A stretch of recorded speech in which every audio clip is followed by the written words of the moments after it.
Hello students, आज की class में हम डिस्कस करेंगे हमारा next topic that is pH scale. ठीक है, तो सबसे पहले बच्चों पीएच स्केल का मतलब क्या है? पीएच का मतलब क्या है? पीएच का मतलब है बच्चों हमारे पास पावर ऑफ हाइड्रोजन आयंस। ठीक है, कि हाइड्रोजन आयंस की हमारे पास पावर कितनी होती है, उसे हम क्या कहते हैं बच्चों? पीएच स्केल कहते हैं। ठीक है, पीएच स्केल पर हम मेज़र करते हैं बच्चों concentration of H positive ion, concentration of H positive ions, and pH scale is given by Sorensen scientist at 25 degree Celsius. मतलब जो आपके पास टेम्परेचर था लेटर ऑन जब आप हायर क्लासेस में स्टडी करोगे कि अगर ये टेम्परेचर चेंज हो जाए तो पीएच की वैल्यू पे भी उसका क्या होता है? इफेक्ट होता है, वो चेंज हो जाती है। तो पीएच स्केल किस साइंटिस्ट ने दिया था? सोरेनसन साइंटिस्ट ने दिया था, और 25 डिग्री सेल्सियस उन्होंने टेम्परेचर को, स्टैंडर्ड टेम्परेचर को एज्यूम किया था। बच्चों पीएच स्केल क्या होता है? पीएच स्केल होता है एक स्केल की तरह, उसके ऊपर 0 से लेके 14 तक नंबर होते हैं, नंबर लिखे होते हैं 0, 1, 2, 3, 4। ठीक है, इस तरीके से 5, 6, 7, 8, 9, 10, 11, 12, 13 एंड देन 14। अब बच्चों उन्होंने ये कहा, कहते कि अगर किसी सोल्यूशन की पीएच मेरे पास 7 है तो वो सोल्यूशन क्या होगा मेरे पास? Neutral in nature. अगर मेरे पास पीएच है बच्चों सोल्यूशन की 7 से कम, less than 7, then solution is acidic in nature. And if the pH of solution is more than 7, then the nature of solution is basic in nature. देखो बच्चों ये ऐसे लिखा हमने, इंपॉर्टेंट पॉइंट के रिगार्डिंग लिखा है, pH of distilled water or any neutral solution is 7। ठीक है, मतलब अगर मैंने आपको ये बोल दिया कि मेरे पास जो pH है एक सोल्यूशन की वो कितनी है? 7 है, तो इसका मतलब क्या है बच्चों? वो सोल्यूशन का नेचर क्या है? न्यूट्रल नेचर है। अगर pH की हमारे पास एक सोल्यूशन है उसकी pH है 5, तो it means that solution is acidic in nature. If solution pH of solution is 11 for example, then solution is basic in nature. ठीक है, एक चीज़ और बच्चों, अगर हम 7 से ठीक है 1 की तरफ मूव करते हैं तो एसिडिक करेक्टर इंक्रीज होता है, एसिडिक करेक्टर इंक्रीजेस। मतलब अगर मेरे पास दो सोल्यूशन है 3 और 4 पीएच के, ठीक है, तो 3 जिसकी पीएच 3 है वो सोल्यूशन ज़्यादा एसिडिक होगा उस सोल्यूशन से जिसकी पीएच 4 होगी। ठीक है, लाइकवाइज अगर हम 7 to 14 की तरफ मूव करते हैं तो बेसिक करेक्टर क्या होता है बच्चों? इंक्रीज हो जाता है। मतलब यहाँ पे अगर मैं दो सॉल्यूशन कंसीडर करूँ with pH 11 and 12, then the solution having pH 12 is more basic in nature as compare to solution which has pH value 11। ठीक है, तो इस तरीके से आपको स्टडी करना है। पीएच स्केल हमें क्या हेल्प करता है बच्चों? पीएच स्केल की हेल्प से हम फाइंड आउट कर सकते हैं कि कौन सा सब्सटेंस हमारे पास एसिडिक है नेचर में, कौन सा सब्सटेंस हमारे पास बेसिक है नेचर में, और कौन सा सब्सटेंस हमारे पास न्यूट्रल है नेचर में। ठीक है, तो आओ बच्चों इसके ऊपर हम कुछ क्वेश्चंस करते हैं। ठीक है, तो किस तरीके के क्वेश्चन हमें आ सकते हैं? अच्छा ये बताओ, जैसे मेरे पास बच्चों मेरे पास है 3 सॉल्यूशन है ए बी सी। ठीक है, ए बी सी, मेरे पास एक की पीएच है बच्चों 4, एक की पीएच है 7, एक की पीएच है मेरे पास 9। ठीक है, हमें बताना है बच्चे सबसे पहले कि न्यूट्रल सॉल्यूशन कौन सा होगा इसमें से। ठीक है, न्यूट्रल सॉल्यूशन कौन सा होगा बच्चों? अभी हमने पढ़ा है जिसकी पीएच 7 होगी वो क्या होगा? Neutral in nature. It means solution B is neutral in nature. उसके बाद बताना मुझे एसिडिक सॉल्यूशन कौन सा होगा। थर्ड बताओ मुझे बेसिक सॉल्यूशन कौन सा होगा। तो सिंपल सी चीज़ है, जिसकी पीएच वैल्यू 7 से कम है तो it means that is acidic in nature, and if pH value is more than 7 then it is basic in nature and that is C. ठीक है, एक तो ये हो गया बच्चों मेरे पास। उसके बाद है बच्चों मेरे पास जैसे क्वेश्चन नंबर 2, मेरे पास सोल्यूशन है बच्चों A B C D E. ठीक है, ए की पीएच वैल्यू है 4, ये क्या है बच्चों इनकी पीएच वैल्यू। बी की पीएच है 1, देन 7, देन 11 एंड देन 9। ठीक है, तो फर्स्ट मुझे बताना है बच्चों न्यूट्रल सॉल्यूशन। ठीक है, मुझे 4-5 चीज़ें बतानी है। Neutral solution, second strongly alkaline solution, third मुझे बताना है वीक एल्केलाइन सॉल्यूशन, फोर्थ मुझे बताना है स्ट्रॉन्ग एसिडिक सॉल्यूशन, और फिफ्थ मुझे बताना है बच्चों वीक एसिडिक सॉल्यूशन। ठीक है, अब देखो इसके आंसर्स मुझे कैसे देने हैं। मैंने ये चीज़ सीखी हुई है कि जिसकी pH 7 होगी वो क्या होगा, न्यूट्रल सॉल्यूशन होगा। इट मीन्स यहाँ पे ढूंढो, देखो इसकी pH क्या है, 7 है, it means solution C is neutral in nature. Strongly alkaline solution, अब देखो बच्चों एल्केलाइन का मतलब क्या है, बेसिक सॉल्यूशन। बेसिक सॉल्यूशन मेरे पास दो हैं बच्चों, 7 से ज़्यादा pH इसकी भी है और इसकी भी है, D और E की। बट दोनों में से स्ट्रॉन्ग एल्केलाइन, स्ट्रॉन्ग बेसिक कौन सा है, विद pH 11, क्योंकि मैंने आपको पहले ही बताया है अगर मैं 7 से 14 की तरफ मूव करती हूँ तो बेसिक करैक्टर क्या हो जाता है, इंक्रीज। अगर मैं 7 से 1 की तरफ मूव करती हूँ तो क्या इंक्रीज हो जाता है, एसिडिक करैक्टर। ठीक है, तो 7 से 14 की तरफ मूव करने पर बेसिक करैक्टर इंक्रीज हो रहा है, तो इट मीन्स 11 जिसकी pH है वो सोल्यूशन क्या होगा, strongly basic in nature. It means strongly alkaline solution is D and weak alkaline 9। अब आपको ये नहीं बोलना ये दोनों तो एसिडिक सोल्यूशन है तो ये तो एल्केलाइन होगा ही नहीं, ये दोनों एल्केलाइन है मतलब दोनों बेसिक है, और ये क्या होगा, weak basic solution, that is E।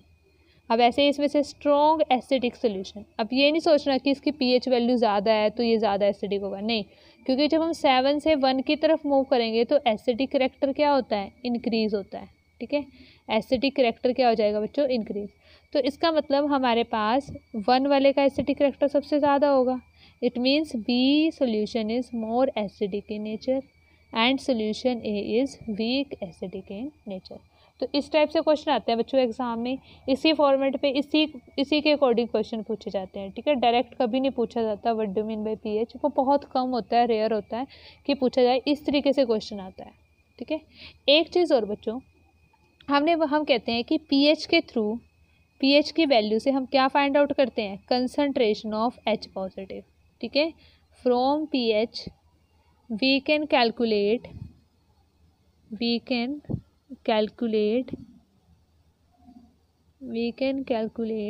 The concentration of H positive ions. यही करते हैं ना बच्चों। देखो इसके लिए एक फॉर्मूला होता है बच्चों, pH is equal to negative logarithm of H positive ion. ठीक है, ये आप हायर क्लासेस में स्टडी करोगे, अभी तक आपने लॉग वाली चीज़ इसको स्टडी नहीं किया होगा, लॉगरिथम एक फंक्शन होता है।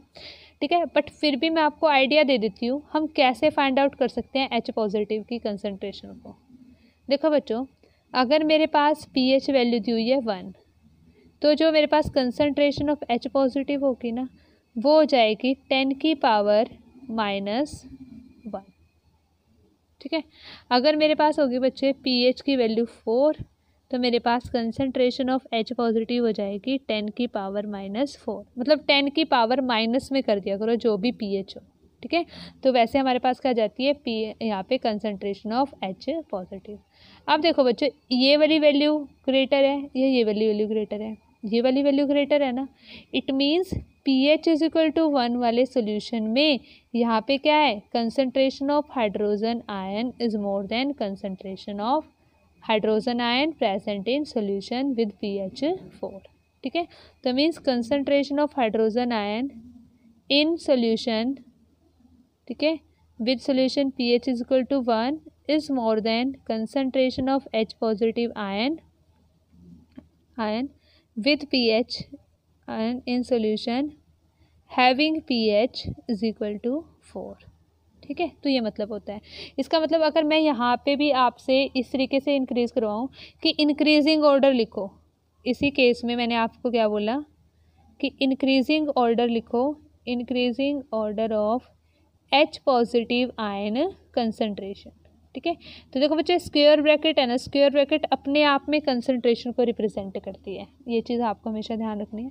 तो यहाँ पे देखो 1 वाले केस में यहाँ पे कितनी हो जाएगी कंसंट्रेशन, 10 की पावर -4, यहाँ पे 10 की पावर -1, 10 की पावर -7, 10 की पावर -11, 10 की पावर -9। तो बच्चों सबसे हाईएस्ट वैल्यू क्या होगी? 10 की पावर -1। तो इट मीन्स इंक्रीजिंग ऑर्डर क्या बनेगा बच्चों? सबसे पहले डी सॉल्यूशन के लिए 10 की पावर -11 इंक्रीजिंग ऑर्डर लिखना है ना। उसके बाद बच्चों ई सॉल्यूशन 10 की पावर -9, ये क्या है? कंसंट्रेशन ऑफ H पॉजिटिव है। उसके बाद क्या बनेगा बच्चों हमारे पास? सी दैट इज़ 10 की पावर -7। उसके बाद क्या बनेगा? ए 10 की पावर -4।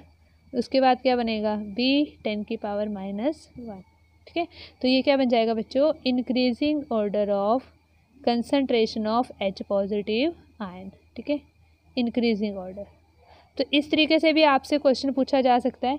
तो ये इंपॉर्टेंट है बच्चों, इजी है पीएच का कंसेप्ट। पीएच क्या होता है बच्चों? PH is power of hydrogen ions. देखो कर तो दी हमने, यहाँ पे कंपेयर कर दिया ना पीएच ऑफ हाइड्रोजन आयंस को हमने। ठीक है, उसके बाद बच्चों हमारे पास कंसेप्ट आता है importance of pH in everyday life. ठीक है, इंपॉर्टेंस क्या है बच्चों हमारी पीएच की एवरीडे लाइफ में? बहुत सारी इंपॉर्टेंस होती हैं, जैसे हमारे पास इम्पोर्टेंस टू सॉइल हो गया।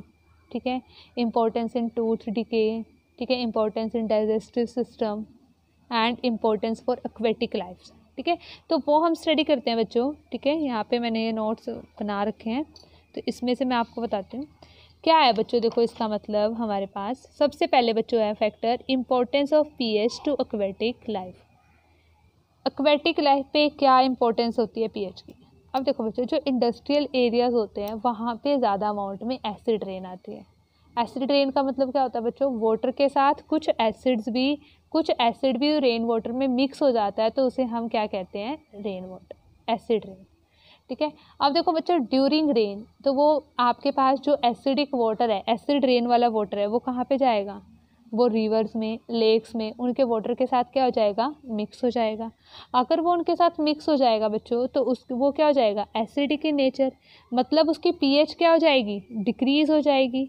अगर पीएच डिक्रीज हो गई तो हमारे पास क्या हो जाएगी? वो अफेक्ट करेगी एक्वेटिक लाइफ को, वो अफेक्ट करती है।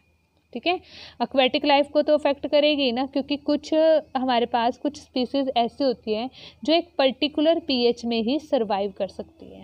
ठीक है, तभी हम क्या कहते हैं? Importance of pH to aquatic life. ये कैसे है बच्चों हमारे पास?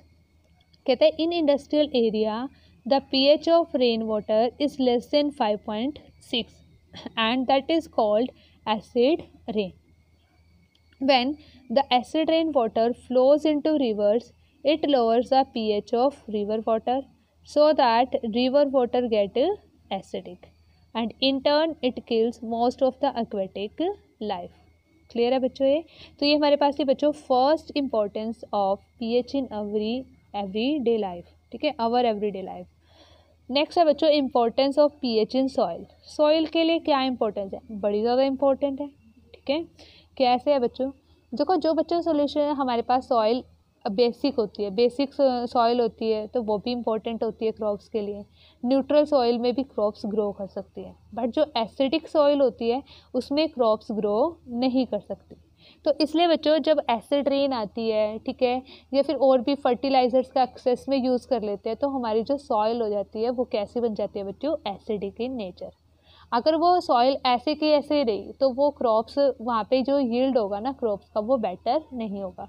तो उसके लिए क्या किया जाता है? बेसिक सब्सटेंसेस की एडिशन की जाती है। आपने भी देखा भी होगा वाइट कलर का पाउडर दैट इज़ क्विकलाइम, उसको ऐड कर देते हैं। ठीक है, फील्ड्स वगैरह में। ठीक है, जिसको चूना भी बोलते हैं। तो उसमें क्या है बच्चों? तो वो क्या करता है? वो उस सॉइल की एसिडिक बिहेवियर, एसिडिक कैरेक्टर को न्यूट्रलाइज कर देता है। तो और वो आपके पास क्या हो जाती है? हमारे पास सॉइल न्यूट्रल हो जाती है और फिर वो क्या हो जाती है? बेटर हो जाती है फॉर ग्रोइंग ऑफ क्रॉप्स। अब देखो importance of pH in soil क्या है बच्चों? Some crops grow better in alkaline soil. Alkaline का मतलब होता है बच्चों बेसिक। ठीक है, कईयों को समझ नहीं आता ना, इसलिए लिखा है यहाँ पे बताने के लिए। Sugar cane grows better in neutral soil. ठीक है, बता दिया ना, शुगर केन न्यूट्रल सॉइल में बेटरली ग्रो करती है। Acidic soil are generally unfit for growing any crops. जो एसिडिक सॉइल होती है वो क्या होती है? अनफिट होती है। ठीक है, वो आपके पास यूजफुल नहीं होती किसी भी क्रॉप्स के ग्रो करने के लिए। By the use of excess fertiliser soil become acidic. ठीक है, कि अगर हम एक्सेस फर्टिलाइजर्स का यूज़ कर रहे हैं तो सॉइल क्या हो जाती है, एसिडिक हो जाती है। And the acidic nature of soil can be diminished by spraying slaked lime in the field. ठीक है, वो भी सब्सटेंस क्या होता है, बेसिक होता है ना नेचर में, क्विक लाइम प्लस वाटर मिला के क्या बन जाएगा, स्लेकेट लाइम। ठीक है, therefore it is very important for the farmers to get the pH value of their soil. ठीक है, अगर वो ऐसा करते हैं pH वगैरह चेक करके फिर क्रॉप्स को ग्रो करते हैं तो उनका जो यील्ड होता है वो क्या होता है, बेटर होता है। नेक्स्ट है बच्चों हमारे पास importance of pH in our digestive system. ठीक है, हमारे डाइजेस्टिव सिस्टम में pH का क्या रोल होता है, बहुत ज़्यादा रोल होता है। कैसे, हमारे स्टमक में बच्चों आपको पता है हाइड्रोक्लोरिक एसिड प्रेजेंट होता है, हाइड्रोक्लोरिक एसिड। अब देखो इसका मतलब हमारे स्टमक में कैसा मीडियम प्रेजेंट है, एसिडिक मीडियम प्रेजेंट है। और वो एसिडिक मीडियम क्या करता है बच्चों, वो एसिडिक मीडियम जो बैक्टीरियाज होते हैं और जर्म्स होते हैं, ठीक है, उन्हें किल कर देता है। तो अगर उन्होंने किल कर दिया, ठीक है, बैक्टीरियाज और जर्म्स को, तो it means it protect us from disease. ठीक है, तो क्या हो गया, तो ये भी तो pH की इंपॉर्टेंस है ना। हमारे जो स्टमक की pH है वो 7 से कम है क्योंकि एसिड प्रेजेंट है, और एसिड प्रेजेंट है तो pH तो कम हो गई, ऑब्वियसली है। ठीक है, तो इस तरीके से ये इंपॉर्टेंट हो जाता है हमारे डाइजेस्टिव सिस्टम में। ठीक है, बट अगर हम ओवर ईटिंग कर लेते हैं या फिर बहुत ज़्यादा स्पाइसी फूड खा लेते हैं तो उससे क्या होता है बच्चों, एक्सेस अमाउंट में एसिड प्रोड्यूस हो जाता है। और एक्सेस अमाउंट में एसिड प्रोड्यूस होने से कई बार क्या होता है, स्टमक अल्सर भी हो जाता है, उसकी वजह से जो एसिडिटी की प्रॉब्लम हो जाती है। ठीक है, तो वो उसी वजह से होती है। तो importance of pH in our digestive system क्या है, our stomach produce acidic juice that contain large amount of hydrochloric acid. The acid produce does not harm the stomach walls but kills germs and bacteria that enter in our digestive system along with food. ठीक है, thus in a way it protects us from disease and helps in digestion। तो एक तरीके से किसमें help कर रहा है, हमारे डाइजेशन में। ठीक है, when we overeat or eat spicy foods then the stomach produce large amount of acid and the excess acid damages the walls of the stomach and causes stomach ulcers। ठीक है, ये चीज़ बताइए मैंने आपको। The activity of stomach can be reduced by using antacid tablets. ठीक है, these tablets consist of magnesium hydroxide, जिसे हम बच्चों मिल्क ऑफ मैग्नीशिया भी बोलते हैं, एंड एल्यूमिनियम हाइड्रोक्साइड। ठीक है, बेसिकली जैसे इनो वगैरह पीते हैं ना, तो वो भी क्या होता है, बेसिक होता है नेचर में। ठीक है, तो वो भी एंटासिड की तरह होता है। तो वो क्या होता है बच्चों, तो ये हेल्प करता है किसमें, एसिडिटी को रिमूव करने में। Next at last importance of pH in everyday life is pH of mouth and tooth decay. बड़ी सिंपल सी चीज़ है बच्चों। कहते हैं हमारे मुंह की pH होती है ना, हमारे माउथ की pH होती है, वो हमेशा 7 से ज़्यादा होती है, मोर देन 7, बिकॉज जो सलाइवा होता है वो क्या होता है, बेसिक इन नेचर। ठीक है, माउथ की जो pH है वो क्या है बच्चों, ग्रेटर देन 7 होती है, because saliva is basic in nature. But बच्चों जब हम फूड खाते हैं, खाना खाते हैं, तो कुछ फूड पार्टिकल्स हमेशा हमारे टीथ से चिपक जाते हैं। ठीक है, और वो चिपके हुए जो पार्टिकल्स होते हैं ना, उससे चिपक जाते हैं। ठीक है, वो बैक्टीरियल एक्शन की वजह से जो हमारे माउथ की pH है वो फॉल डाउन होना स्टार्ट कर देती है, कम होती रहती है pH। अब कम हो जाएगी कोई बात नहीं, अगर pH बच्चों हमारे पास 5.5 होगी हमारे माउथ की, तब तो कोई बात नहीं, तब उसका इफ़ेक्ट नहीं होगा। बट जब हमारे पास pH 5.5 से कम हो जाएगी तो मतलब वो वहाँ पे ज़्यादा एसिड प्रोड्यूस हो गया, वहाँ पे क्या हो गया, ज़्यादा एसिड प्रोड्यूस हो गया। तो उस टाइम पे वो एसिड किसके साथ रिएक्ट करेगा, जो एनिमल ऑफ टीथ। ठीक है, एनिमल बना होता है, हमारे जो टीथ होते हैं ना, टीथ कोटेड होते हैं ना विद कैल्शियम फॉस्फेट। ठीक है, तो वो उसके साथ क्या करना स्टार्ट हो जाएगा, रिएक्ट करना स्टार्ट हो जाएगा। अब जब हमारे पास एसिड और कैल्शियम फॉस्फेट रिएक्ट करते हैं आपस में, तो क्या स्टार्ट हो जाता है, tooth decay will be started. ठीक है, टूथ डिके स्टार्ट हो जाएगा। तभी हम क्या कहते हैं कि इस कंडीशन को अवॉइड करने के लिए, मतलब टूथ कैविटीज़ प्रोड्यूस हो जाएंगी, तभी हम क्या बोलते हैं, टूथ कैविटीज़ को अवॉइड करने के लिए हमें क्या करना चाहिए, we should brush our teeth, ठीक है, twice in a day with toothpaste. क्योंकि टूथपेस्ट होता है बच्चों, वो क्या होता है हमारे पास, बेसिक इन नेचर। तो जो एसिडिक करेक्टर, जो माउथ की पीएच जिसकी वजह से टूथ डिके होना है, ठीक है, जब पीएच 5.5 से नीचे चली गई वो बाद में दोबारा क्या हो जाएगी, न्यूट्रलाइज हो जाएगी, क्योंकि टूथपेस्ट का नेचर क्या होता है, बेसिक इन नेचर, ठीक है। तभी कहते हैं ना रात को खाना खाने के बाद भी ब्रश करना चाहिए, क्योंकि कुछ पार्टिकल्स उससे स्टक हो जाते हैं और फिर वो क्या करते हैं, ठीक है, बैक्टीरियल एक्शन की वजह से पीएच कम हो जाती है हमारे, ठीक है, हमारे मुंह की, ठीक है, माउथ की पीएच। तो उसको स्टॉप करने के लिए, उसको न्यूट्रलाइज करने के लिए हमेशा ये बताया जाता है, ये सजेस्ट किया जाता है कि हमें क्या करना चाहिए, ब्रश करना चाहिए, ठीक है। तो बच्चों देखो यही है pH of mouth and tooth decay, ठीक है। आई थिंक सो आपको ये समझ में आ गया होगा, यहाँ पे सब कुछ वही चीज़ लिखी हुई है। तो ये क्या है बच्चों हमारे पास, importance of pH in everyday life. तो क्लियर है बच्चों। उसके बाद नेक्स्ट क्लास में हम डिस्कस करेंगे बच्चों सॉल्ट्स के बारे में, ठीक है, सॉल्ट्स के डिफरेंट टाइप्स ऑफ सॉल्ट्स को हम स्टडी करेंगे, उनके मेथड ऑफ प्रिपरेशन और उनके यूजेस को हम स्टडी करेंगे, ठीक है।